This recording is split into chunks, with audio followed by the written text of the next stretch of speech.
Good evening on this 31st day of July 2025. Welcome to the program tonight. My name is Yvonne Okwara, in for Sam Gituku. Tonight, we will be having News Gang later on, talking about the back and forth of funding the education sector. Is there enough money or isn't there?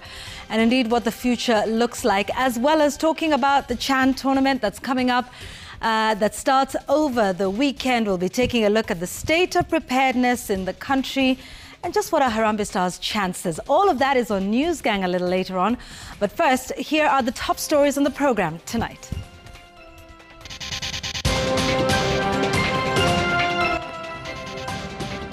They want to evict me to expand the big man's office. Long-serving civil servant living with disability accuses head of public service of putting her life at risk.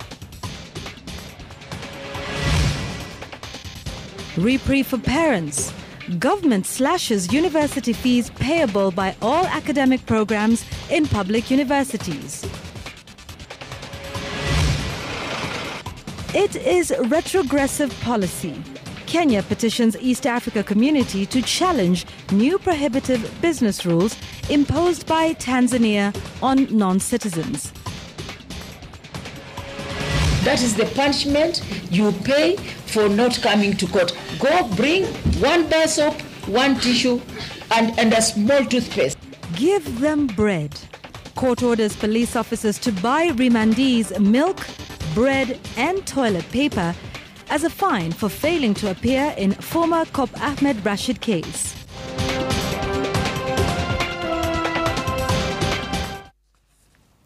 Njoki Shege is our sign language interpreter tonight.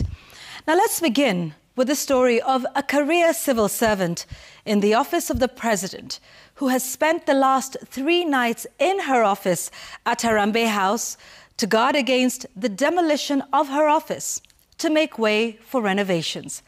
Phyllis Anyango Ouko, who occupies the office of Secretary Administration in the Ministry of Interior, has resisted her relocation from the 1st floor to the 8th floor on grounds of accessibility. Phyllis, who utilizes a wheelchair, says she would be stranded should the lifts be grounded for servicing or in the case of malfunction, power failure, or even an emergency. She says her pleas to the head of public service, Felix Koskei, for consideration have fallen on deaf ears. Phyllis Anyango Ouko, who says she spent the last 20 years in the civil service, struggles to be heard above the din of ongoing construction works right outside her office door. Her office alone is left standing, with the rest of 1st floor in the office of the president, Harambee House, flattened to make way for renovations. I have my things in the office, I have my documents, I have my equipment. I can't go out because I'm being timed like a rat. And orders have been given. The moment she gets out of there, demolish the office. Phyllis, who occupies the office of Secretary Administration in the Ministry of Interior, having been instructed to relocate to the 8th floor to allow for renovation works. The head of service wants the entire floor to himself, including my office. Phyllis, who requires the assistance of a wheelchair to move around, says such a move would be a threat to her safety, as without the use of a lift, she would be stranded. In case there's a malfunction of the lift or even power failure, I've asked, what are the measures which have been put in place to ensure my safe exit or evacuation? Phyllis says her repeated pleas for consideration have fallen on deaf ears. There are offices which are closer and compared to that one on the 8th floor. She has spent the last 3 nights in her office to avert its demolition. That's why I'm here, to speak out, because nobody is listening, nobody is fighting for me. I've struggled with so many challenges to reach where I am. It's not been easy. Even this position I'm occupying. In May, President William Ruto signed the Persons with Disabilities Act 2025 into law. The Act aims to give effect to Article 54 of the Constitution, which requires that at least 5% of the members of the public in elective and appointive bodies are persons with disabilities. But according to the Public Service Commission annual report on compliance with the values and principles of the Constitution for the 2023-2024 financial year, representation of PWDs in the public service was at 1.8%, meaning the 5% constitutional threshold has not been attained. The disability policy and guidelines for the public service also provide that every public service institution shall, in deploying public officers, take due care to ensure that the duty station, workstation, and work environment are conducive to public officers with disabilities. It also provides that emergency measures are put in place to ensure that persons with disabilities are able to safely and effectively evacuate the workplace to an area of safety. I had to struggle to get myself lifted physically up the stairway. It was not easy. In fact, we almost fell. Olive Burrows, CitizenTV. Now it's a reprieve for parents as the government slashes university fees for all academic programs in public universities. This comes after a presidential committee reviewed the previous fee structure, which had faced widespread criticism from parents and students. Education Cabinet Secretary Migoso Gamba stated that the ministry conducted extensive research on the financial capabilities of parents and has now established revised tuition fee levels for different programs. Melita Oletenges reports.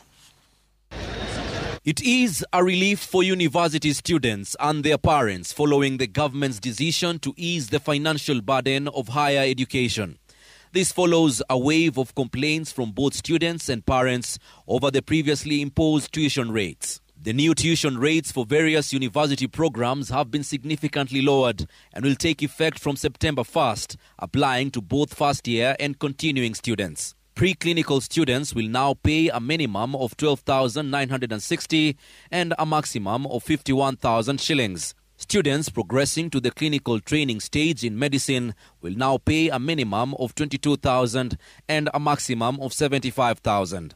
Dental students will also benefit from the revised fees, with tuition now ranging from 12,000 to 51,000 during the preclinical stage. Architecture students in their first phase of study will pay between 12,960 and 51,840. Those in the second phase will pay a slightly higher range from 14,000 to 57,000.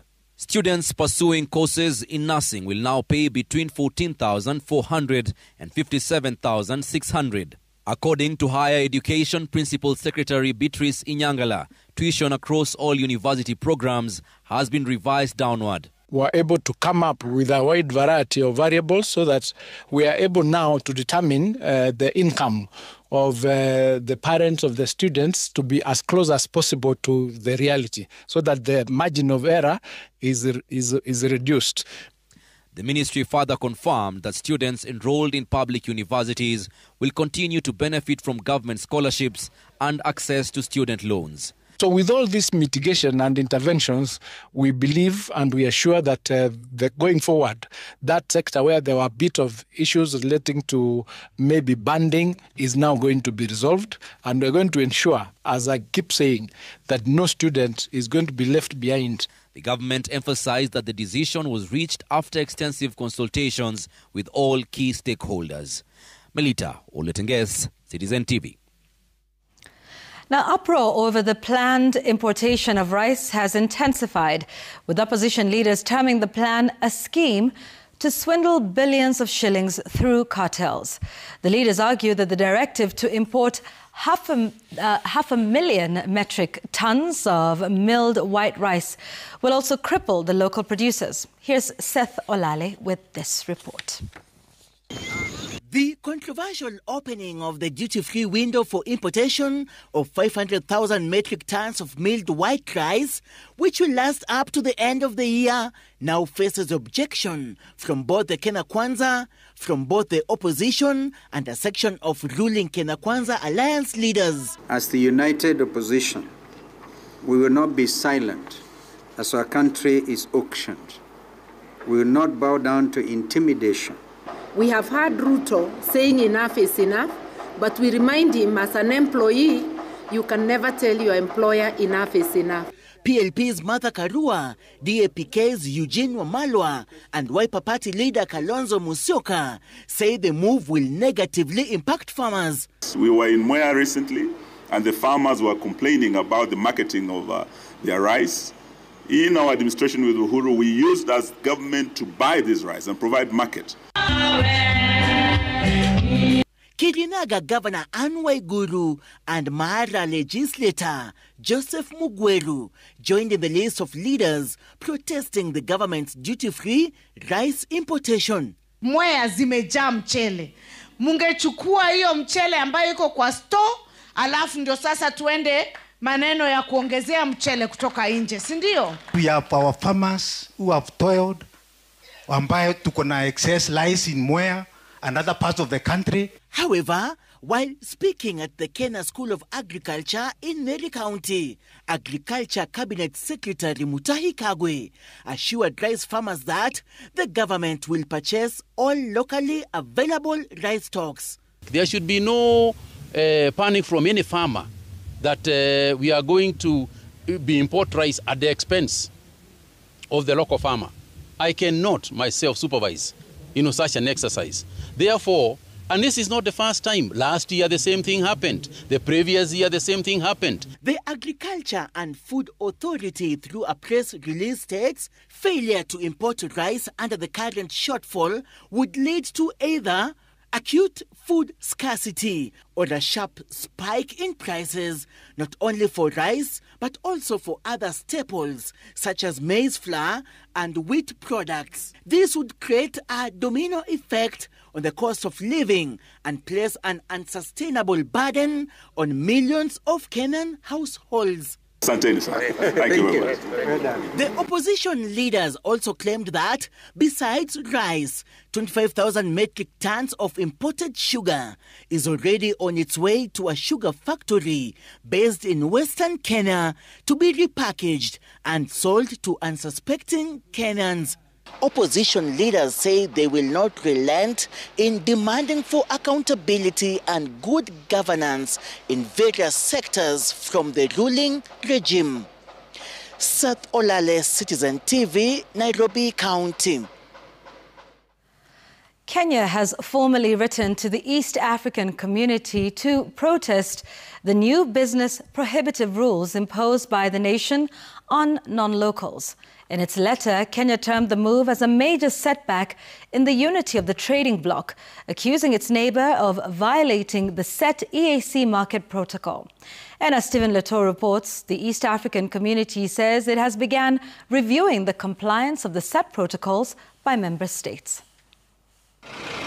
Kenya has protested Tanzania's latest business licensing regulations and tax measures, describing them as discriminatory and a threat to regional economic integration within the East African community.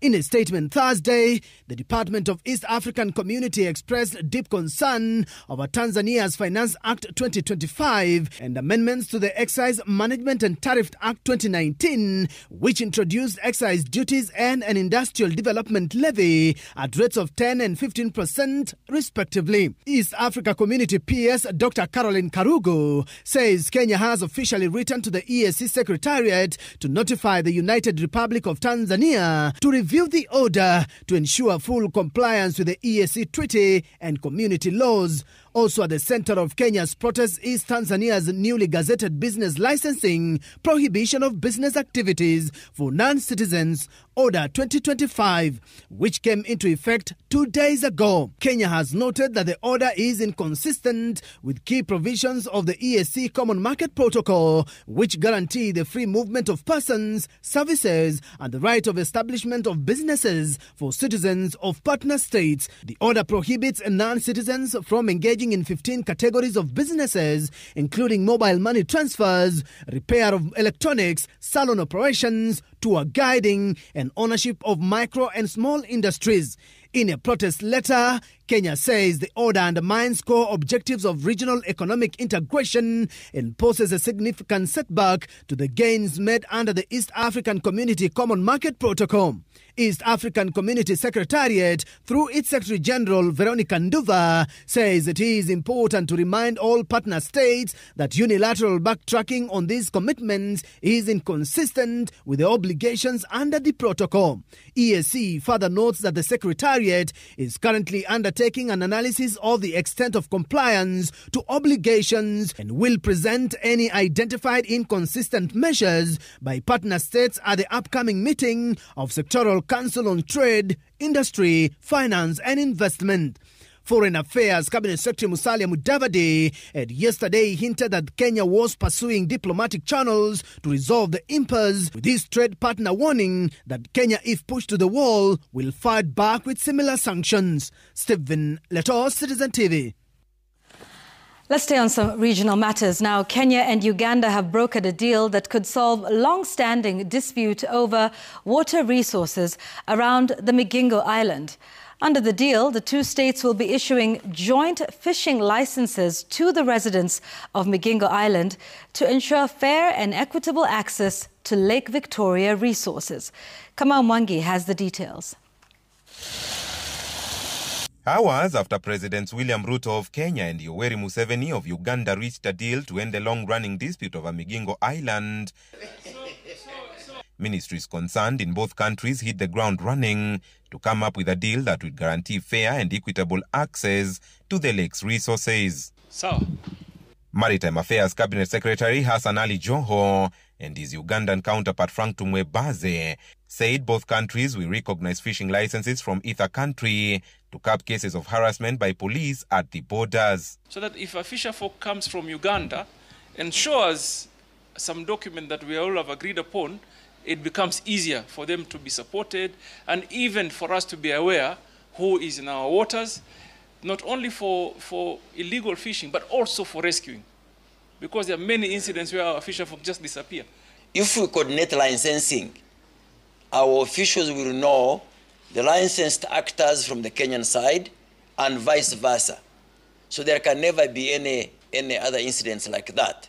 And even if there is to be an arrest that is lawful, there will be a mechanism of sharing information.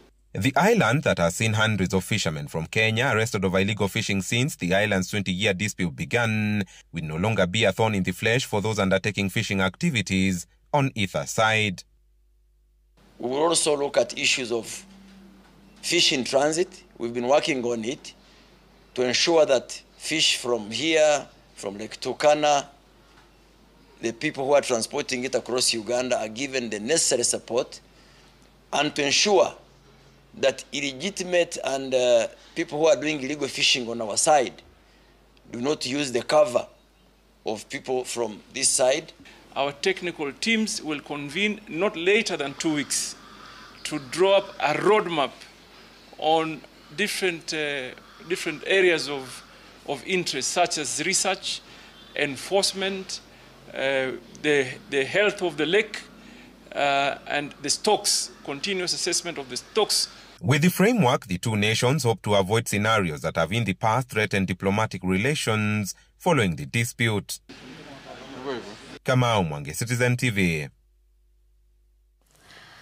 A formal petition has been filed seeking judicial declarations that the widespread arrests, killings, abductions and acts of torture committed against peaceful protesters between June 2024 and July this year constitute grave human rights violations.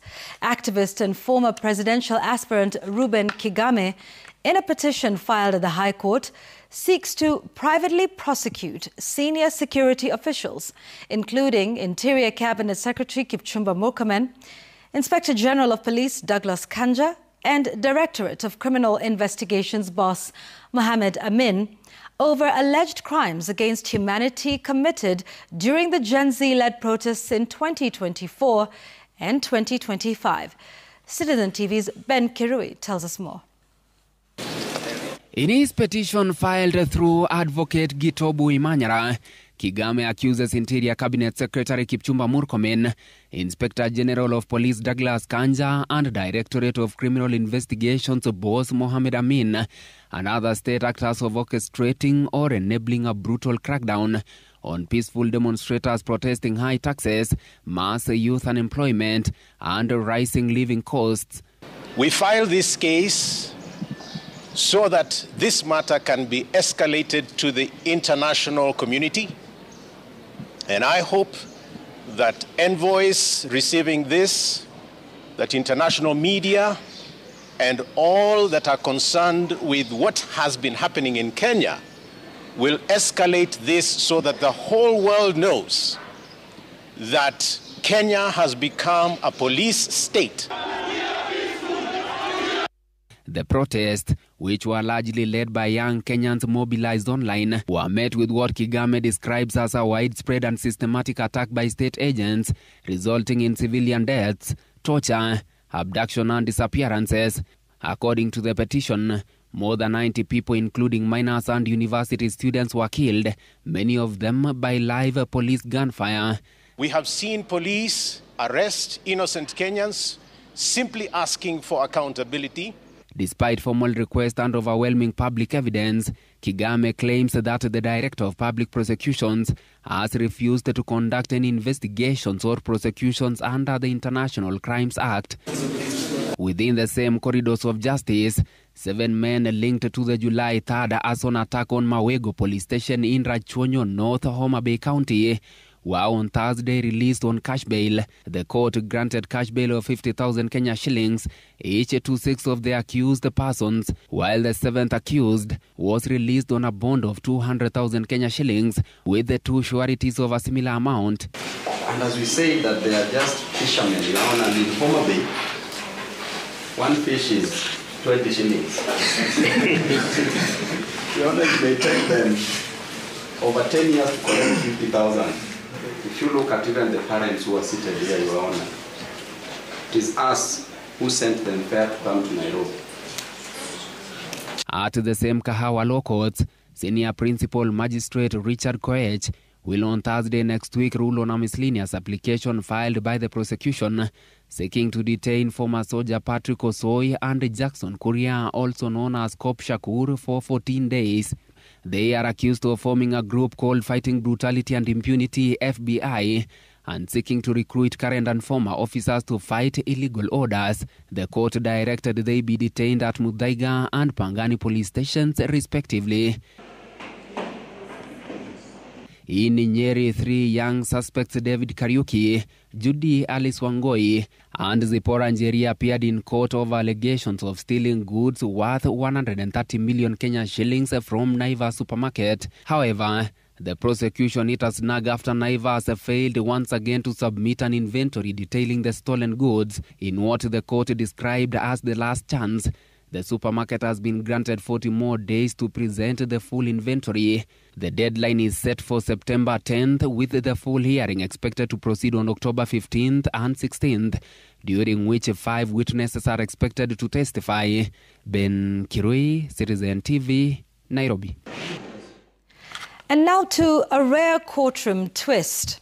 4 police officers who skipped court to avoid testifying against their colleague Ahmed Rashid dodged jail time for contempt of court and were instead ordered to buy loaves of bread, milk and other goodies for remandees and court attendees.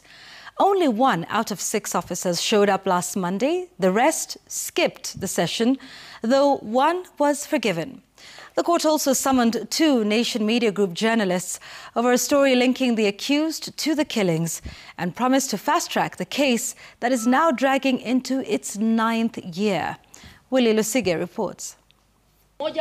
Loaves of bread and packets of milk handed out inside Kibra High Court sparked smiles on faces that rarely get to smile. Remandees awaiting justice. Officers. This came after the court reduced a 3-month jail term of Kenyan shillings 10,000 fine against 4 police officers who skipped court on Monday, where they were set to testify against fellow officer Ahmed Rashid, accused of fatally shooting 2 young men. Judge Diana Kavetsa said the apologies were accepted, but not without consequences. That is the punishment you pay for not coming to court. Go bring 1 bar soap, 1 tissue, and a small toothpaste.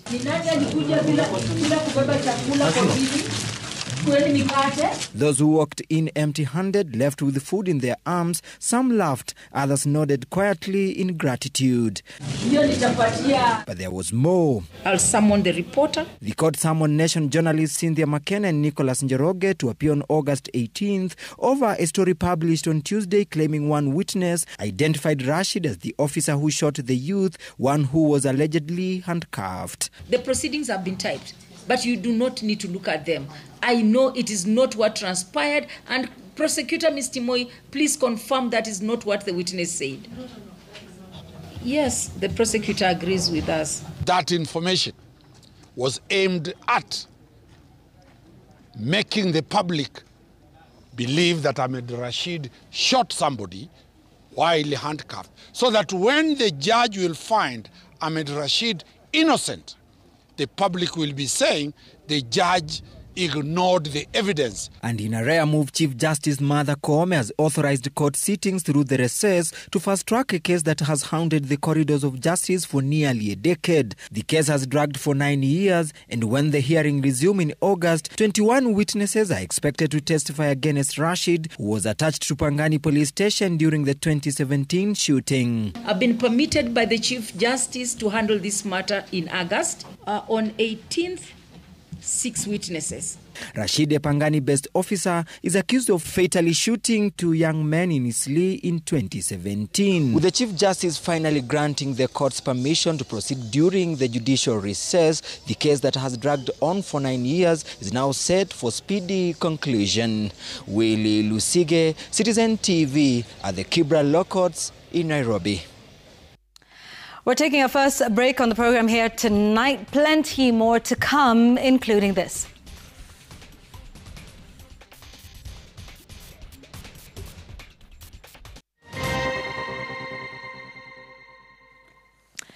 Let's now focus on other stories. Welcome back. Thank you for staying with us. Former Deputy President Rigathi Gachagua has suffered yet another blow in court today after the High Court in Milimani declined to overturn the swearing-in of Deputy President Professor Kithure Kindiki, with the court saying the matter had already been overtaken by events.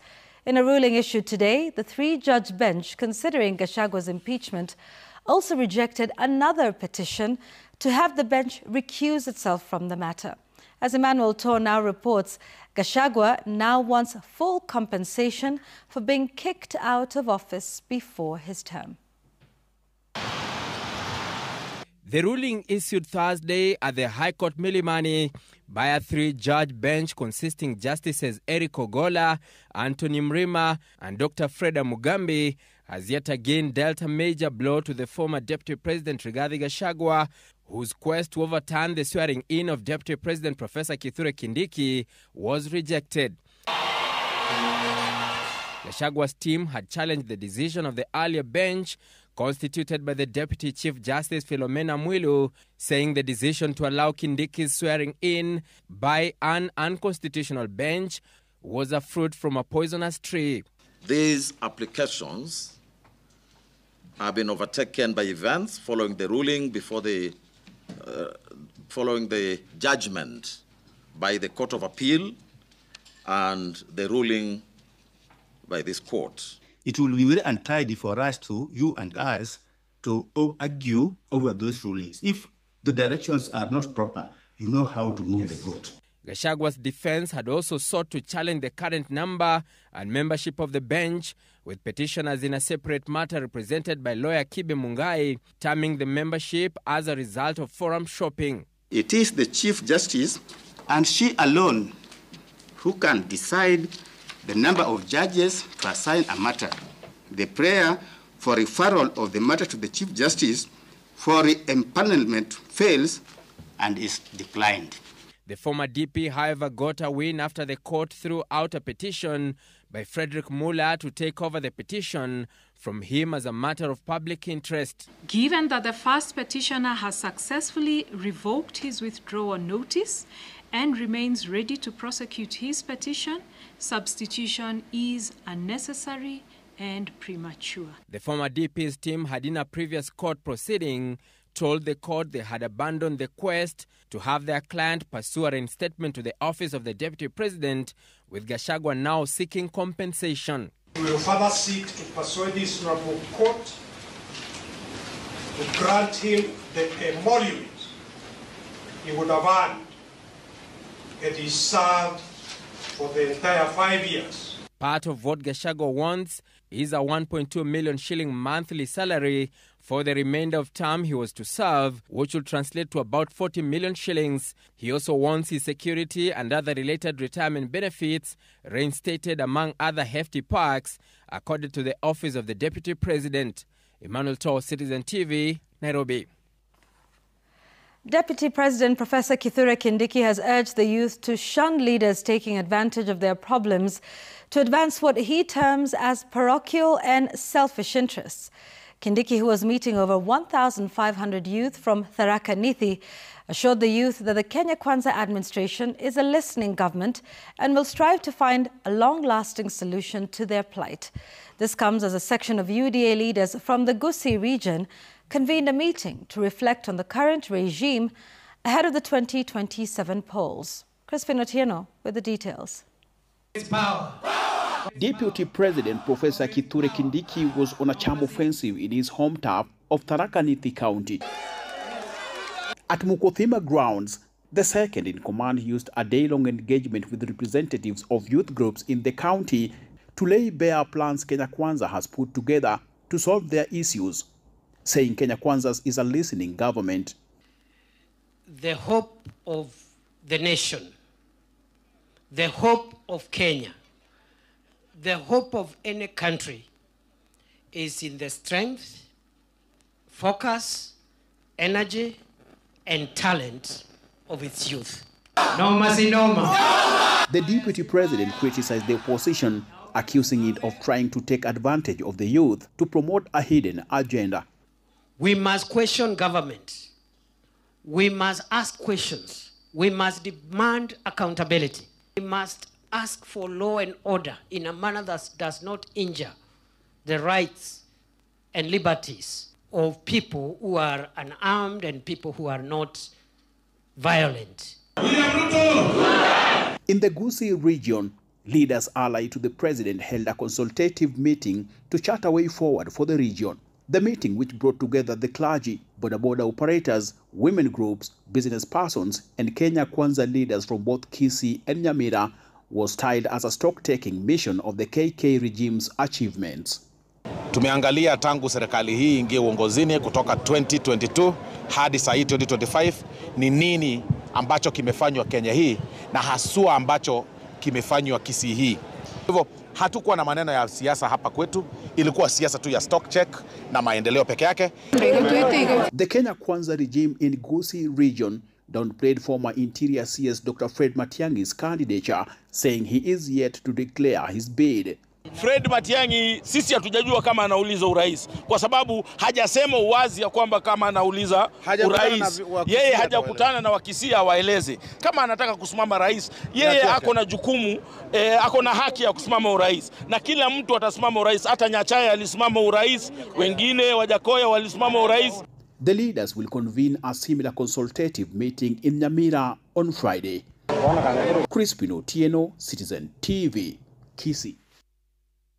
The M-Pesa Sokoni Caravan continues with its countrywide tour, spreading M-Pesa at 18 celebrations.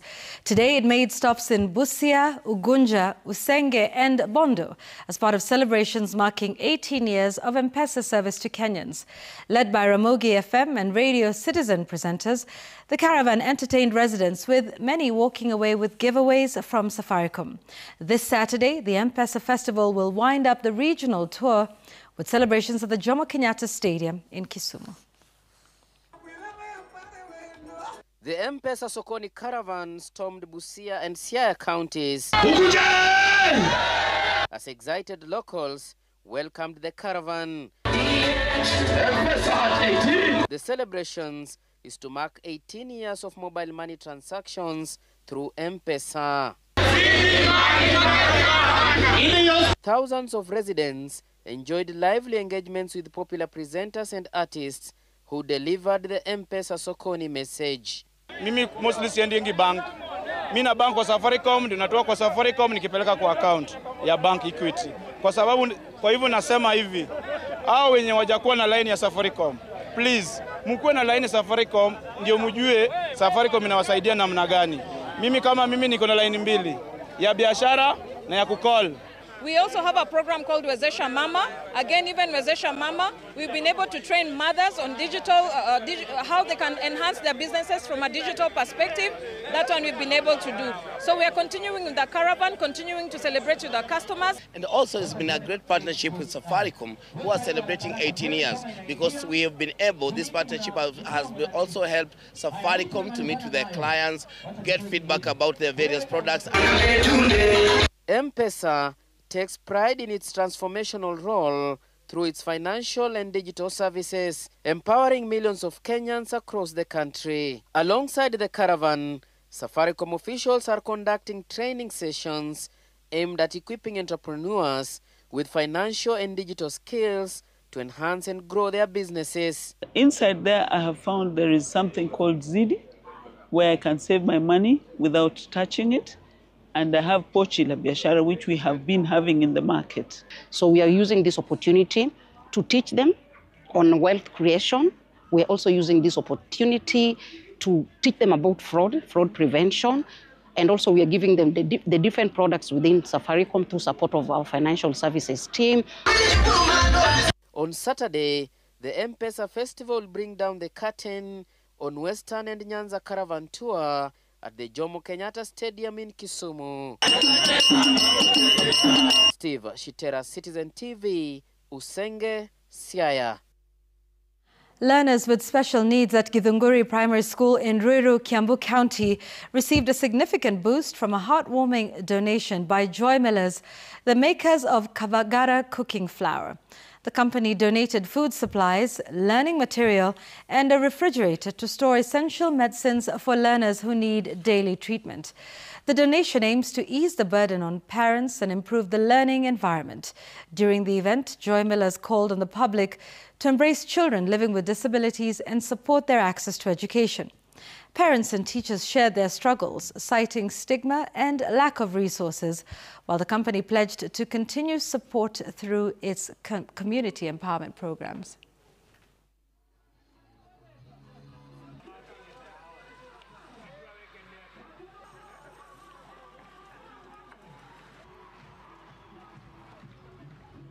Tumejumuika na wanafunzi wa hapa, wanafunzi takriban 2700 plus, na ikiwemo wanafunzi ambao tunasema ni differently enabled, na wale tumeweza kuwezesha siku ya leo kuwaletea fridge na zawadi kemkem ambazo zitakuwa zikiwasaidia kuwarahisishia masomo yao hapa katika shule ya Githunguri Primary School. Katika hii shule tuna watoto ambao wameletwa hapa na wana conditions za mwili ambazo wanatumia dawa kila siku, na wakati mwingine wazazi wanatatizika kuacha kazi kuleta dawa hapa, na kwa hivyo tumeleta facility ambayo hawa watoto watakuwa wanahifadhiwa dawa zao. Kama ni wakati umefika wa kunywa dawa, anakunywa dawa, na akienda nyumbani pia anakunywa dawa, ili wazazi wasalie kazini waweze kutafutia watoto riziki.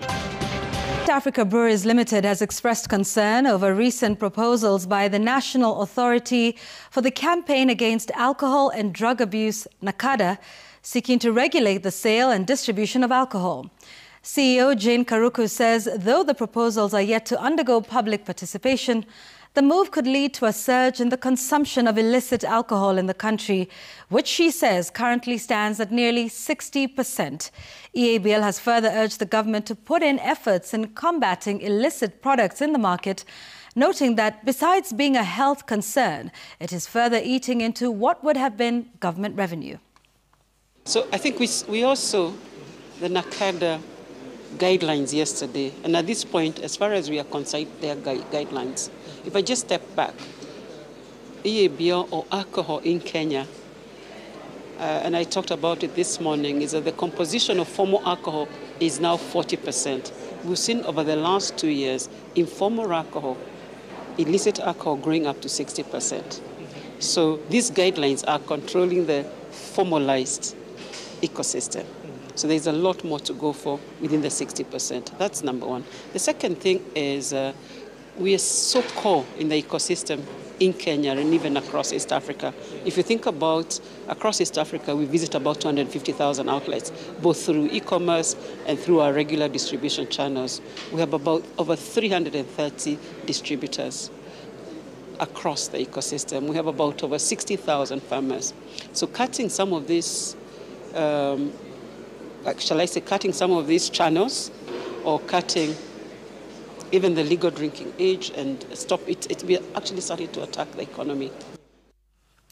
Meanwhile, the East African Breweries Limited reported a 12% rise in its net profit to 12.2 billion shillings and 4% growth in revenue, which rose to 128.8 billion shillings. All of this despite a volatile operating environment across its regional markets. According to the brewers' full-year results for the period ending June 2025, there was a 6% decline in spirit consumption in Kenya, an issue that they've attributed to the growing infiltration of counterfeit and illicit alcohol in the market, now estimated at 60%. Jimmy Mbogo has more. For the period ending June 30th, 2025, East Africa Brewery has faced numerous headwinds. But despite these headwinds, the group saw an increase in its volume by 2%, with beer volumes growing by 4%. Even as premium brands continue to post double-digit growth at 10%. However, spirit volume dipped by 6%, largely attributed to the impact of illicit brews on legal spirit sales, an issue that the brewer now says needs to be addressed urgently. Where we've had a challenge is in mainstream spirits, whether it's Kenya Cane, Chrome, or Uganda Waraji. And the reason this category is challenged is to what I was talking about, mainstream having a lot more pressure from their consumer discretionary spend. So we have a challenge. We also are having a challenge in terms of recruiting. Remember, illicit. These guys, when they fall off the radar of our mainstream spirits, they go to illicit.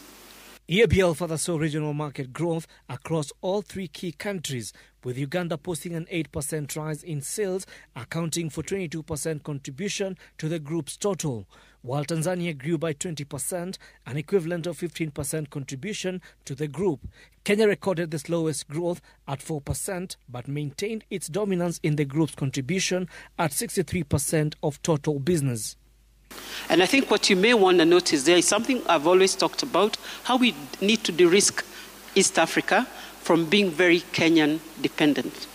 So you can see Kenya now is 63%, Tanzania is creeping up 15%, and Uganda is at 22%. So we expect this trend to continue. The second question on expenses, touched on the 18% growth. We do have some one-offs there, largely related to tax. We are consistently in conversations with tax authorities and undergoing tax audits and examinations. And we've taken provisions, which if were not included in that number, the underlying expense growth is 4%, which is very much a manageable and controllable level. From a cost of sales perspective, that is largely inflation. We felt some inflation around grain and sugar.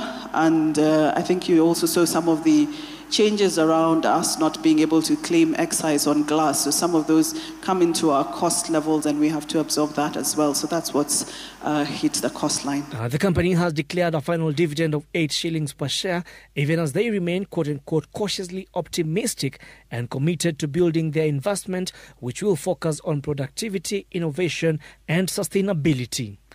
Jimmy Mbogo, CitizenTV, Nairobi. Small businesses in Kenya could soon find it easier to reach international markets. That's after the Kenya Export Promotion and Branding Agency signed a new deal with global logistics company DHL. The agreement is expected to provide training and support for thousands of entrepreneurs looking to expand beyond Kenya's borders. Dennis Otieno has the details. In a move aimed at unlocking Kenya's export potential, the Kenya Export Promotion and Branding Agency KEPROBA has signed a memorandum of understanding with DHL Group Kenya. Under the partnership, business owners will receive training sessions covering everything from customs regulations to last-mile delivery and warehousing abroad. Through this collaboration, we intend to do trainings, capacity building, export readiness, capacity building to ensure that they're able to conform to what is required in the ecosystem, train them, do a form of business clinic, so that once their product has been certified to be globally competitive, we now work to ensure that it reaches the last mile through the partnership with DHL. The goal is to equip small and medium-sized businesses with skills and knowledge needed to compete in global markets. We are opening this up to a wider scope. We will be able to help export of perishables. We'll be able to help with most of the other non-temperature regulated requirement products. So we are opening up to Kenyan SMEs, whatever they have that is in need globally, we will help them move those products. With over 90 SMEs operating across Africa, many still informal, DHL says this initiative will also contribute to regional economic growth and integration under the African Continental Free Trade Area. We are more focused intra-Africa. I think this is a brilliant opportunity for us to bring in that connection we're talking about within Africa. And this platform can really grow from strength to strength as we bring in more products and more people to play the role within the continent. The training programs are expected to begin later this year, targeting businesses in key export sectors. KEPROBA says this is part of its wider push to make Kenyan products more visible and competitive on the global stage. Dennis Otieno, CitizenTV, Nairobi.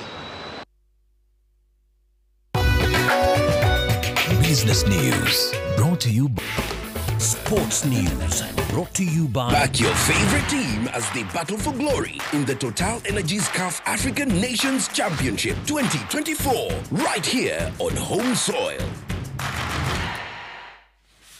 All right, let's kick off this bulletin with some CHAN updates. Two-time African Nations Championship winners, DR Congo, landed in Nairobi Thursday morning ahead of the highly anticipated Group A clash against co-host Kenya on Sunday afternoon.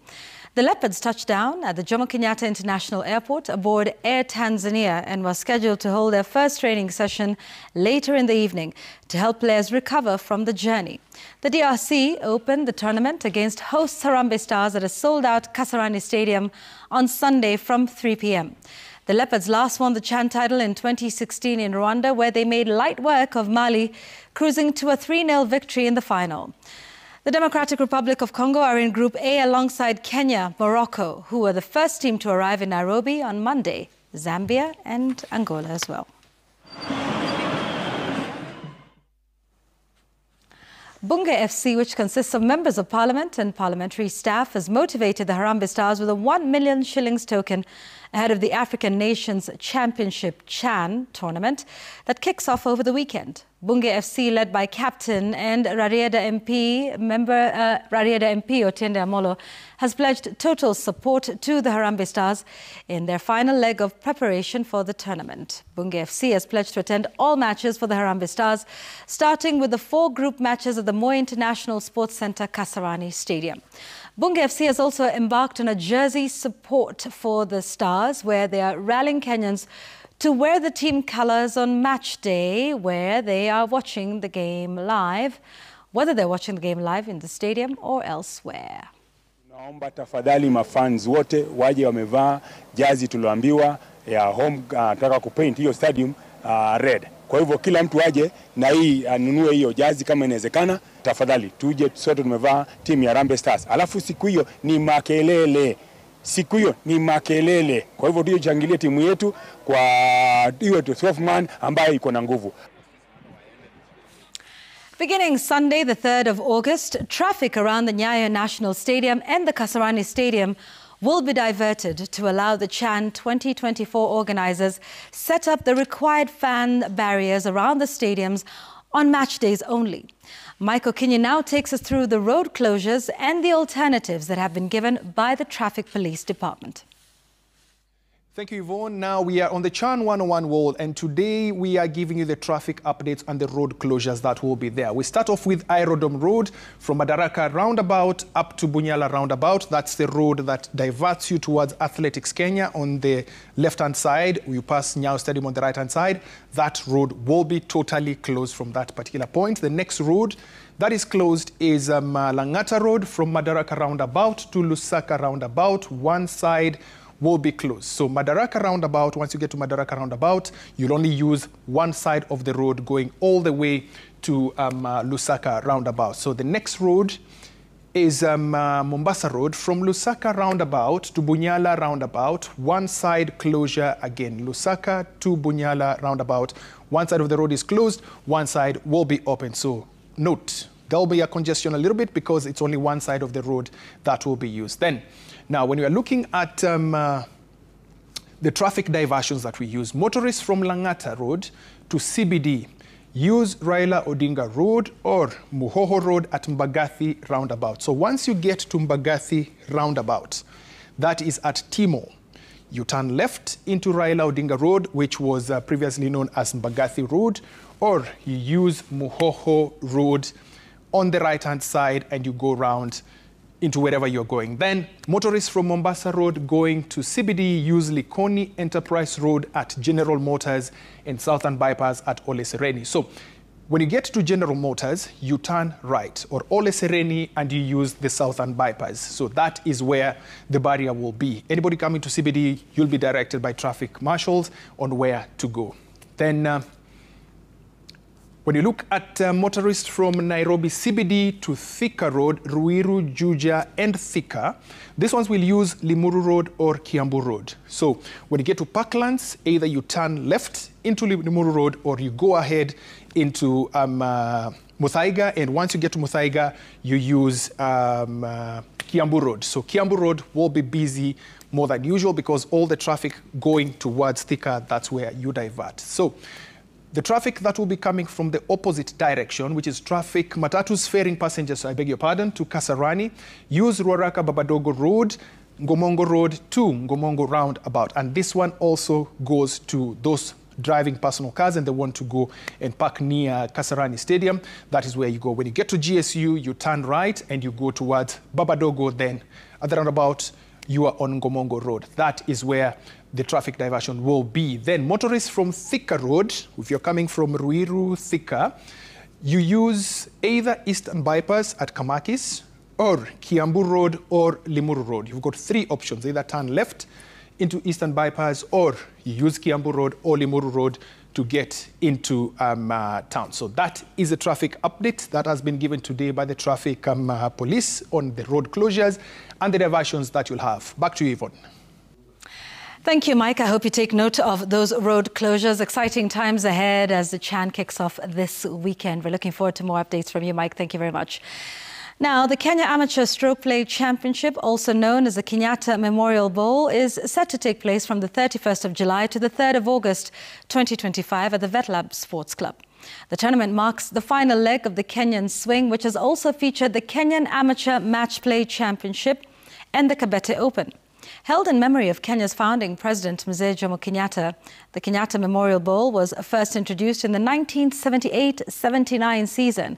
This year's edition has attracted 152 elite amateur golfers from Kenya, Uganda, Rwanda, Ethiopia, Tanzania, Austria and Mauritius. The stakes are high as the winner will become the second amateur to qualify for the 2026 Magical Kenya Open, joining Michael Karanga of Ndumberi Golf Club, who earned his place after winning the 2025 Match Play Championship last week.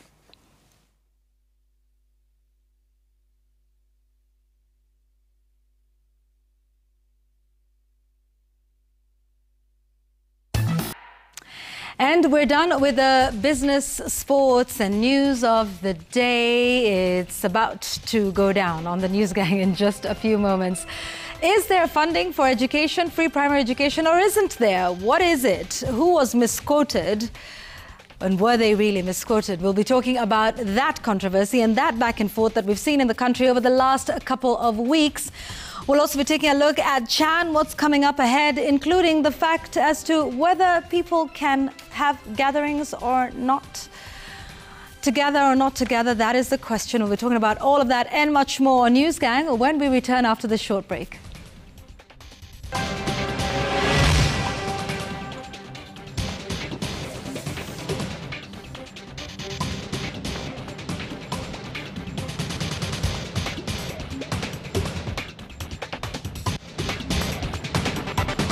Terra Gardens